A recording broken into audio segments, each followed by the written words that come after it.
Վաղարշապատում քաղաքացիական պայմանագիր կուսակցությունը հաղթել է ընտրությունում, հավաքելով ընդամենը 21% ձայն։ Պեկ նախկին նախագահ Դավիթ Անանյանն ասում է, Շեմը չհաղթահարած ուժերի ձայների փոշիացման միջոցով է միայն ՔՊ-ն կարողացել հաղթել Վաղարշապատում։ Արդյունքում ընդդիմադիր ուժերը, որոնք միասին ստացել են ավելի շատ ձայներ, ստանում են ավելի քիչ ներկայացուցչություն։ Օրենսդրությունը թույլատրում է, որ մաթեմատիկորեն հաշվարկներ կատարելու արդյունքում ընդամենը ընտրողների 21.8% ձայն հավաքած քաղաքական միավորը ըստ էության դառնա ավականու մեծամասնություն, ունենալով ավականու անդամների 58%-ը 33-ից 19։ Սա իրավական ավելի շատ խնդիր է մի կողմից, այսինքն իրավակարգավորումների խնդիր է։ Անանյանը հորդորում է Վաղարշապատի մոդելն ի գիտություն ընդունել 2026 թվականին պատրաստվելուց առաջ։ Նախկին պաշտոնյան վստահ է, եթե ընդդիմադիր դաշտը մնա մասնատված, ինքնաբավ, անվստահ ու առանց համախմբման, ապա ընտրական համակարգը կրկին կվերարտադրի իշխանությանը նույն մաթեմատիկական տրամաբանությամբ, անգամ հանրային մեծամասնության բացակայությամբ։ Վարչական ռեսուրսի կիրառմամբ երևի թե քաղաքացիական պայմանագիրը ունենալու է իր 22-24%-ը։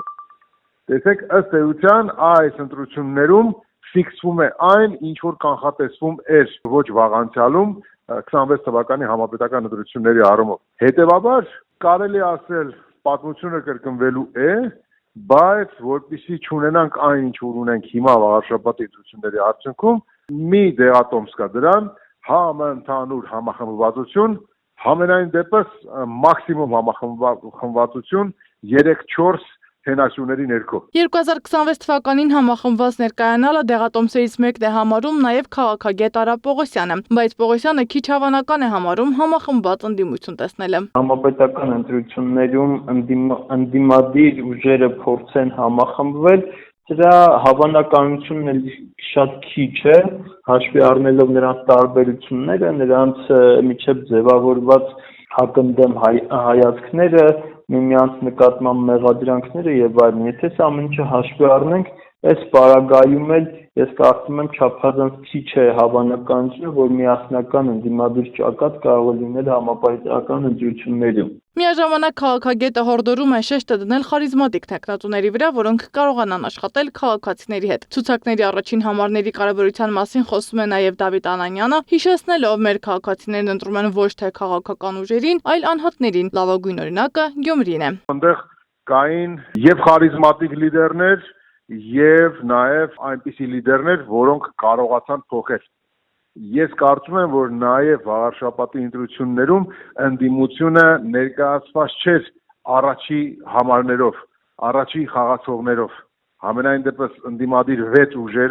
ուժերի առաջի համարները չունեին հանրային այն ճանաչելիությունն ու խարիզման, որ ունեին Գյումրիում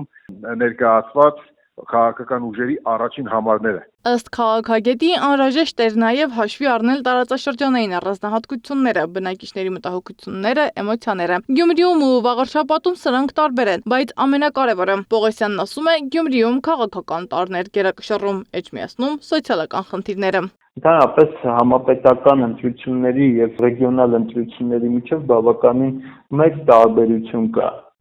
Գյումրիի դեպքի մասին երբ մենք խոսում ենք, այնտեղ մենք տեսանք, որ բավականին քաղաքականացված է օրակարգը։ Առանձին սոցիալական խնդիրները, տնտեսական խնդիրները կարելի է ասել, որ քաղաքական օրակարգի մեջ երկրորդված էին եւ հստակ քաղաքական հակադրություններ էր ձևավորված։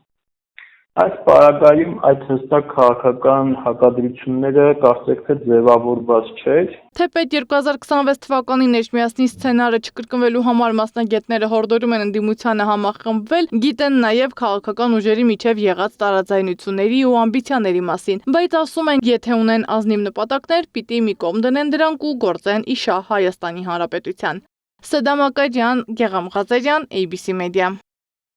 Բաժանորդագրվեք YouTube-ի մեր ալիքին, հետևեք մեզ Facebook-ում, Instagram-ում, Telegram-ում, WhatsApp-ում եւ TikTok-ում կամ այցելեք պաշտոնական մեր կայքի 3w abcmedia.am։